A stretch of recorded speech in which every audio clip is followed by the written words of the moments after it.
Sí, para empezar, hubo 2.200 evacuados en Entre Ríos y más de 12.500 afectados. La localidad que estuvo más afectada fue Villa Paranacito. Sí, Después, la ruta que conecta Zárate con el puerto Iguazú en Misiones sí. fue la que más estuvo afectada, que eso también dificultó la posibilidad de la llegada de ayuda. Imagínate que hay pueblos que solamente se pueden llegar en lancha o en helicóptero. Mm, Imagínate que transportar las cosas en eso es un presupuesto enorme.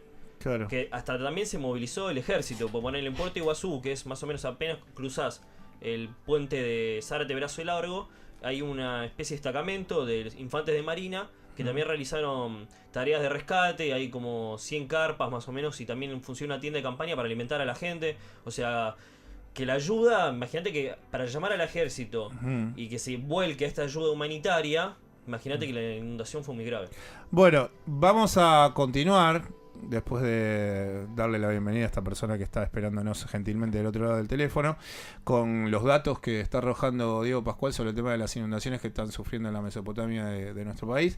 Pero en línea está ahora con nosotros el doctor Ernesto Bruneto, que es doctor en ciencias geológicas, que además tiene como plus la es habitante de Santa Fe, o sea, habita en Santa Fe capital y además, bueno, es doctor en geología y era un poco lo que cumplía con lo que nosotros queríamos tratar de empezar a trabajar este tema desde un costado que tiene más que ver con las razones que llevan a los por qué que casi siempre cuando se inundan, ya esos por qué hay que empezar a activarlos. Buen día, doctor Ernesto Bruneto, Marcelo Aymar, Diego Pascual y Camila Rodas. Camila Capaldo, Camila Rodas es nuestra operadora. Lo estamos saludando desde Paso Valores, desde Dime, desde AM1420. ¿Cómo le va, Ernesto? Buen día. Hola, ¿qué tal? Buenos días. Encantado de comunicarme con ustedes. Bueno, Ernesto, lo que queríamos era tratar de... Ayer estuvimos hablando algunos minutos en donde usted me explicaba muy gentilmente sobre cuál era la función de su trabajo en el terreno y en base a lo que sufre con cotidianidad esa parte del territorio argentino, lo que queríamos era, desde su conocimiento en geología, ¿cuál sería la planificación urbana que a futuro, desde sus estudios, se tendría que realizar en estas provincias debido a los suelos y el territorio de superficie que habitan las personas que están en estas provincias? ¿Cuáles son los estudios que en cuanto a planificación se tendrían que hacer a futuro? Sí, acá hay varias disciplinas que intervienen en esta problemática que tiene que ver con el riesgo hidrológico. Acá estamos involucrados profesionales de distintas áreas de las ciencias de la Tierra y de la atmósfera, como los climatólogos, como los hidrólogos, ingenieros hídricos, y en ese grupo de profesionales también nos incluimos los geólogos. El problema, digamos, es un problema complejo, pero que nos presenta a su vez una serie de herramientas que si sabemos aprovechar la integración de los enfoques de estas distintas disciplinas, Sí. se pueden pensar y direccionar acciones para ordenar el territorio, establecer regiones y áreas de riesgo hídrico que van a ser afectadas en los tiempos en que estos fenómenos intensos de extremos climáticos e hidrológicos golpean en nuestras regiones, una problemática muy grave e intensa en la región de la llanura, en la región pampeana, en la Mesopotamia. Entonces ese enfoque multidisciplinario nos permitiría intentar aplicar metodologías no estructurales, que se le dice, que tienen que ver no directamente con las obras hídricas para mitigar los efectos de las inundaciones, sino también planificar y el uso del suelo, el ordenamiento del territorio y, en el mejor de los casos, y ya no tenemos excusa para hacerlo, ir ordenando el territorio, ir planificando hacia futuro las tendencias, ¿no es cierto?, de la urbanización y conocer claramente cuáles son los riesgos que se corren en cada sector, ¿no es cierto?, de nuestra región. Ernesto, ayer cuando conversábamos, en un momento usted me dijo que probablemente, según algunos estudios que ustedes realizan, Después de esta gran inundación es probable que venga un tiempo de una profunda sequía y en relación a las infraestructuras que tienen que ver con lo que se podría hacer a futuro para mitigar las inundaciones, que tal vez esas infraestructuras no serían convenientes si después, a nivel climatológico, sobreviene una profunda sequía. ¿Podría ampliar un poco más este concepto que ayer estábamos charlando? Sí, esas predicciones, esas previsiones, digamos, específicamente son materia de los meteorólogos y climatólogos, que hablan de que después de el fenómeno del Niño tan intenso, también sobrevendrá un extremo opuesto, ¿no es cierto? El momento de la sequía extrema. Por eso los profesionales que mencionaba, que interactuamos en la región, siempre hablamos de la necesidad de, a la hora de planificar las obras, de las obras hidráulicas, que son generalmente reclamadas y por la población, por los distintos sectores sociales en los momentos de inundación, también deben prever la situación opuesta.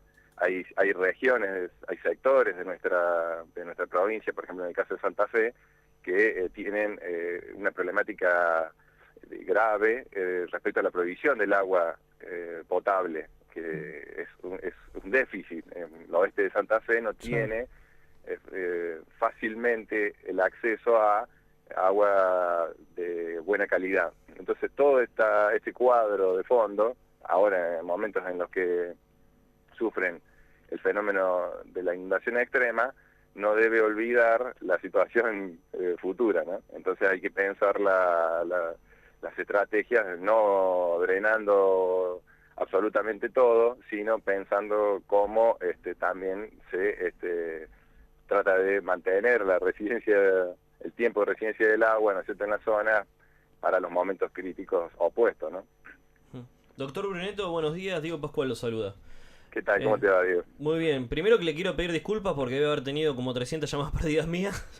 Pero después, además de eso, últimamente los años, las lluvias comenzaron a hacer más desastres en la zona de la Mesopotamia. Siempre se inundaba y eso. ¿Esto se debe al efecto del Niño o es por la falta de obras, por así decirlo? No, el tema es, se conjugan varias cuestiones, ¿no es cierto? Por un lado, desde el punto de vista de los fenómenos naturales, hay un consenso bastante importante en que hay un incremento de la frecuencia de ocurrencia de fenómenos extremos e intensos, ¿no es cierto?, de grandes lluvias intensas en poco tiempo y grandes caudales que van escurriendo por la superficie, ¿no? Eso es una cuestión que vamos observando y que ahí un poco ponemos el foco los geólogos. Hay que extender el análisis del registro hidrológico y de lluvias a tiempos mayores a aquellos en los que contamos con registro instrumental. Sí. Entonces, nosotros sabemos que hay una variabilidad climática registrada geológicamente, donde han existido en un tiempo prehistórico fenómenos extremos, húmedos, y momentos donde las lluvias, las precipitaciones medias eran mayores que las medias actuales, que nos sirven a nosotros como una muestra de la verdadera magnitud de los fenómenos hidrológicos naturales. Entonces, de alguna manera, a lo que apuntamos es que con métodos geológicos, geomorfológicos, tratemos de dimensionar correctamente y evitar la cuestión de una posible subestimación de los fenómenos por medio del registro histórico. Es decir, ha habido lluvias que no han sido nunca registradas instrumentalmente, pero sí pueden aparecer el registro de las paleoinundaciones, que nosotros llamamos, las inundaciones prehistóricas, en el registro geológico. Entonces, ese tipo de fenómenos, nosotros conocemos que la variabilidad natural existe. Aparentemente se ven intensificados, aumentan la velocidad de los cambios a partir, ¿no es cierto?, de la influencia humana. Sí. Por este motivo es que hay que conjugar, ¿no es cierto?, todas las acciones pensando en evitar las acciones que repercuten negativamente sobre estos cambios naturales y también, como decíamos, prever, ¿no es cierto?, los escenarios y tratar de acomodarnos de la mejor manera para evitar los desastres, ¿no? La prensa puso el foco en Entre Ríos, que fue la zona más afectada. Pero en Santa Fe dice que cayeron 1270 milímetros de agua, que es equivalente a lo que cae en un mes. Usted que reside en Santa Fe, ¿cómo vivieron la situación? Sí, Santa Fe ya es una ciudad que está acostumbrada a que con la recurrencia que tienen estos fenómenos niños extremos, sabemos que cada entre 4 y 6 años algún tipo de efecto de inundaciones vamos a tener. Entonces es parte ya de la cultura de la ciudad y esto modifica y trastoca absolutamente todas las actividades. Hay un gran esfuerzo por tratar de adaptarse, ¿no es cierto?, a esa situación, y se realizan obras que, digamos, en muchos casos no resultan suficientes para poder mitigar estos efectos. Y el caso de Santa Fe es un caso emblemático porque es una ciudad que ha sufrido de episodios muy graves, como el caso de la inundación del río Salado en el 2003, que nos muestran que si nosotros hoy tuviéramos que decidir el asentamiento de una ciudad como la ciudad de Santa Fe, posiblemente llegaríamos a la conclusión de que es un sitio inviable desde el punto de vista del riesgo. Pero sabemos que, si bien no existen estudios específicos para este caso, sabemos por el conocimiento geológico regional que tenemos que en el tiempo del asentamiento de los primeros colonos en esta región, el clima medio era mucho más seco que el actual. Entonces ellos empíricamente no habrán sufrido los efectos que observamos hoy.